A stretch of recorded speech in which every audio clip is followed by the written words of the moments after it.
안녕하십니까. 숭실사이버대학교 환경안전공학과의 곽재식입니다.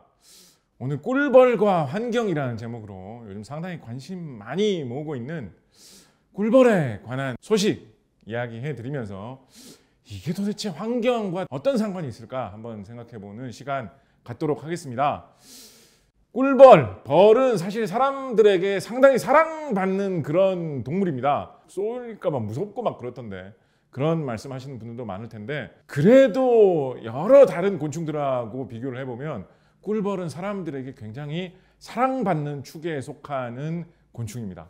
일단 꿀벌의 삶이 사람에게 왠지 공감을 일으키는 그런 이상한 특징들이 많이 있어요. 꿀벌은 동물 중에서 사람처럼 서로 모여서 사회를 이루고 무리를 이루고 사는 그런 몇 안 되는 동물 중에 하나죠.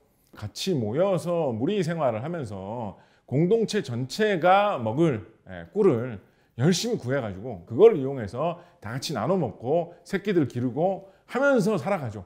이런 모습이 사람의 삶에 되게 가깝게 투영되기 마련이죠. 여러 가지 이유로 꿀벌이 사람들에게 사랑받습니다. 사람들이 꿀벌을 인위적으로 기르는 양봉을 하게 된 이후로 꿀벌 자체가 사람에게 벌꿀을 주는 그런 경제적인 가치, 꿀벌이 꿀을 딸 때마다 꽃가루를 섞어주는 그런 역할을 하잖아요. 주변의 다른 식물들, 다른 꽃들, 과수원을 기른다고 하면 과수원에서 열매가 잘 맺도록 도와주는 역할, 꽃가루를 섞어주는 수분을 내주는 역할도 꿀벌들이 하고 있기 때문에 사람들에게 사랑을 받는 생물로 더욱더 그 위상을 드높일 수가 있었죠. 자, 그런데 2000년대 중반 정도부터 세계 곳곳에서 들려오는 이상한 소식이 있었습니다. 이렇게 사람들에게 사랑받는 꿀벌인데 2007년경에 아마 미국에서 나온 보도가 비교적 초창기 보도인 것 같습니다. 꿀벌이 실종되는 아주 이상한 사건이 일어났다. 꿀벌 실종의 미스터리가 발생했다라는 기사들이 계속해서 나오게 됩니다. 상당히 심각한 이상한 현상이었기 때문에 꿀벌들의 집단이 붕괴해서 없어진다라고 해서 콜로니 콜랩스 디스오더 (CCD)라고 하는 이름까지 붙어지는 그런 사건이었습니다. 봄 정도가 되면 원래 이제 꿀을 따기 위해서 꿀벌들이 굉장히 활발하게 활동을 해야 되는 시기가 봄인데, 봄에 보니까 갑자기 꿀벌이 어디 가는지 사라지고 없는 거예요. 겨울 동안 다 죽어버린 건지 어떤 건지. 그런 현상이 미국 도처에서 굉장히 많이 발견된다라고 해서 화제가 되었던 사건이죠. 2022년에는 우리나라에서 비슷한 현상이 일어났다라고 해서 굉장히 큰 화제가 되었던 적이 있었습니다. 꿀벌 실종 사건, 이런 식으로 굉장히 많은 보도도 나왔죠. 남부 해안 지방에서부터 이런 보고가 시작되었는데, 양봉 농가에서 이제 봄 됐으니까 꽃 피면 우리 벌통 꽃 앞에 갖다 놓고 꿀 좀 많이 따게 해볼까? 라고 하면서 벌통을 열어봤는데 벌들이 없는 거예요. 이 벌통만 그런가? 옆에 벌통을 열어봤는데 옆에 벌통에도 벌이 없는 거예요. 다 벌들이 어디 갔어? 누가 벌을 훔쳐갔나? 깜짝 놀라가지고 관계 당국에 신고를 하거나 주변에 다른 사람들에게 물어보니까 우리 집도 양봉하는데 그렇게 됐다고, 이런 일들이 속속 발견이 된 것이죠. 공식적으로 조사된 바에 따르면 39만 개 정도의 봉군이, 벌들이 모여 사는 집단이 피해를 입었다라고 합니다. 봉군 하나에 2만 마리의 꿀벌이 살고 있다라고 한다면 78억 마리의 꿀벌이 어딘가로 사라져버린 것이죠. 아마도 어떻게 죽어서 없어진 것 같은데 도대체 다들 어디로 갔느냐, 왜 꿀벌들이 이렇게 없어진 거냐. 정말로 예전에 다른 나라에서 이야기가 나오던 것처럼 뭔가 우리가 굉장히 잘못하고 있어가지고 생태계에 돌이킬 수 없는 피해가 발생했고, 이런 식으로 꿀벌이 점점 없어지면 모든 식물들이 다 열매를 맺지 못하고 씨를 맺지 못해가지고 세상이 황폐화되고 모든 한국인들이 다 멸망해서 사라지는 종말이 찾아오는 것 아니냐라는 두려움을 느끼기에 충분한 그런 보도였죠. 열심히 그래서 관계 당국에서 조사를 해보았습니다. 이유가 대충 3개 정도로 정리되는 것 같아요. 가장 큰 이유로 많이 이야기하는 것은 살충제와 해충입니다. 벌에 붙어 사는 조그마한 벌레가 있어요. 응애라고 하는 벌레인데, 진먼지 진드기라고 해가지고 알레르기성 진드기가 베개 같은 거 안 빨면 거기에 산다 이런 얘기 들어보시지 않으셨습니까? 그거하고 비슷한 그런 생물이에요.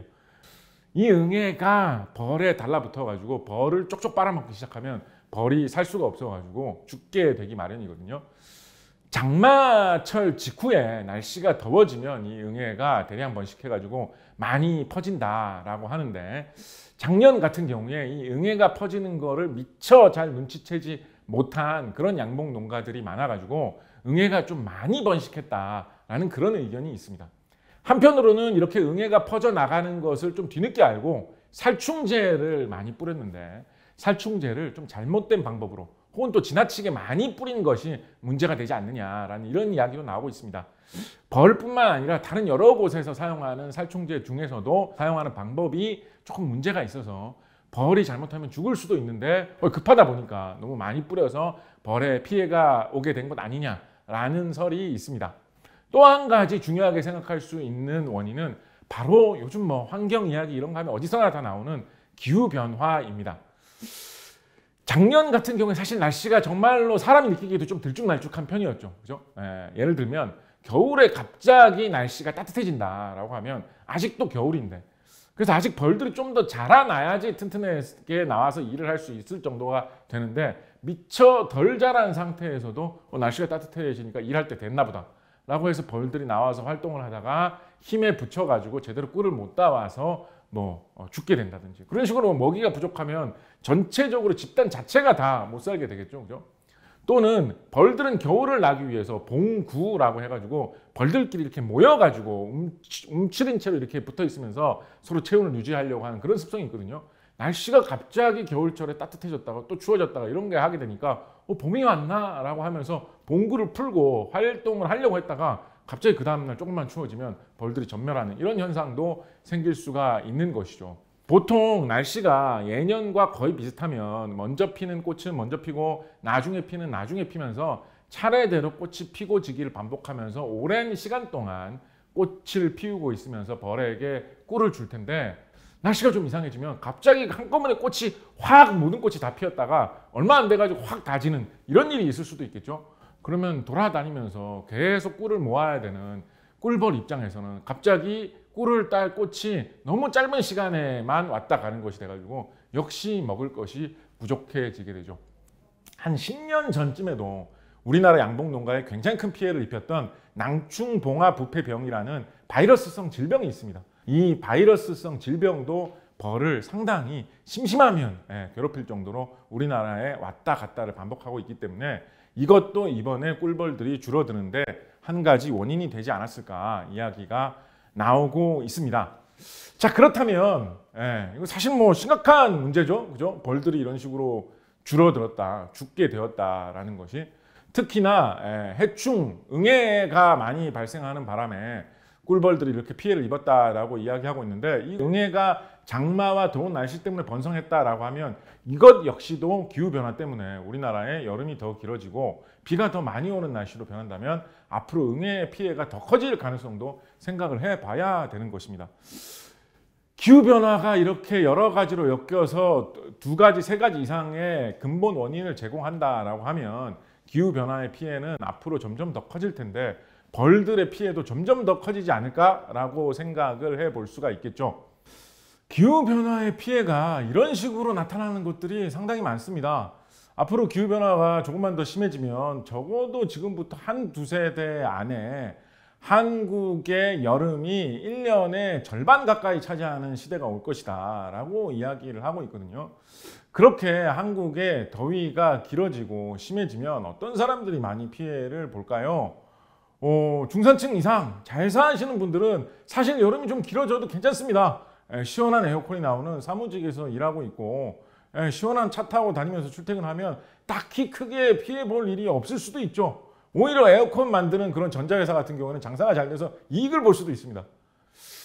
그런데 농사 지으시는 분들은 계절이 바뀌니까 큰 피해를 입겠죠. 더운데 야외에 나가서 건설 작업을 해야 되는 그런 일을 하셔야 되는 분들은 더운 날씨가 길어지는 것이 어떨 때는 생명의 위협으로 다가올 수도 있게 됩니다. 즉 기후변화의 피해가 우리 모두를 다 전멸시키는, 지구가 종말한다 이런 형태로 오는 것이 아니라 사회의 취약계층, 약자계층부터 스물스물 파고든다라는 것이죠.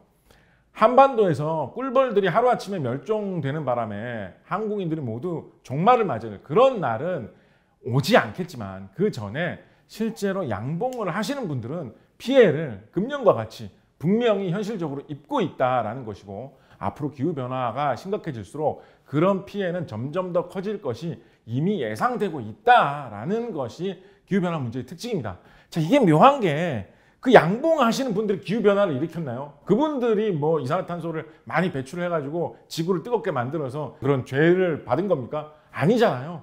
지금 기후변화가 심각하게 일어난 이유는 200년 전부터 산업혁명 이후에 수많은 기계를 돌리면서 연료를 태운 주로 선진국 사람들의 그런 산업 발전 때문인데, 그래가지고 뭐 선진국 사람들이 우리가 연료 많이 태우면서 돈 많이 벌었으니까 피해 입은 양봉 농가한테 미안하다, 보상, 그런 일 있습니까? 예, 그렇게 안 됩니다.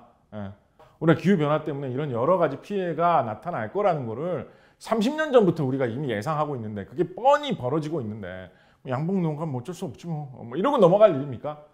아니라는 거죠. 그렇게 뻔히 예상되는 미래에 대해서 사회와 공동체 전체의 관심과 좀 구체적인 대책이 필요하지 않나 하는 말씀을 꿀벌 사태를 보면서 꼭 말씀드리고 싶었습니다.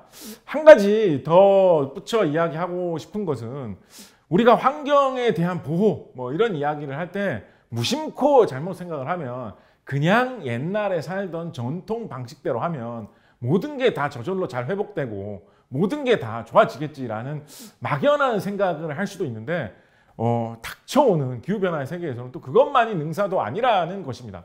예를 들어서 우리가 과거로 돌아가면 지금보다 꿀벌들이 훨씬 더 풍부하게 많이 사는 그런 시대였을까요? 우리나라 같은 경우에 1960년대, 70년대까지만 하더라도 꿀벌이 지금보다 훨씬 적었습니다.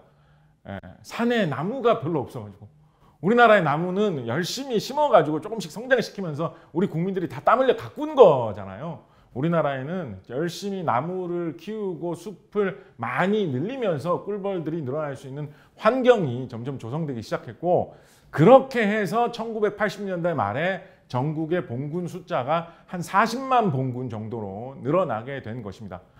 그리고 80년대에서 40년 후인 지금 더 뛰어난 기술, 더 잘 보호된 숲으로 성장한 결과 오히려 그 6배나 되는 더 많은 꿀벌들이 살 수 있는 시대로 지금 온 거예요. 우리가 꿀벌을 잘 키우려고 하고 그만큼 꿀벌이 살 수 있는 숲도 잘 지키려고 하면서 꿀벌들이 늘어난 것이 지금의 모습이지, 현대 기술의 방식은 뭔가 하여튼 인공적이야, 싫어, 우리 전통으로 돌아가자, 과거로 돌아가자라고 하면 지금 사는 이 많은 꿀벌들이 그야말로 다 쪼그라드는 세대로 돌아갈 수 있다라는 것입니다. 그래서 단순하게 무조건 과거로 돌아가자, 옛날 방식대로 하자라는 것도 답이 아니고, 구체적으로 기후변화에 어떤 피해를 입을 것인가, 피해를 입을 사람들을 어떻게 도울 수 있을 것인가 하는 생각을 해봅니다. 그런 생각 속에서 앞으로 점점 더 기후변화가 심해질 텐데, 기후변화의 취약계층들, 사회적 약자들을 어떻게 보호할 수 있을 것인가에 대해서도 생각해 볼 수가 있게 되겠죠. 오늘 이렇게 꿀벌과 환경에 대해서 이야기해보면서 기후변화의 미래에 대해서까지 살펴보았는데요. 뭔가 환경에 대해서 조금 다른 시각으로 돌아볼 수 있는 기회가 되었기를 바라면서 마치도록 하겠습니다. 감사합니다.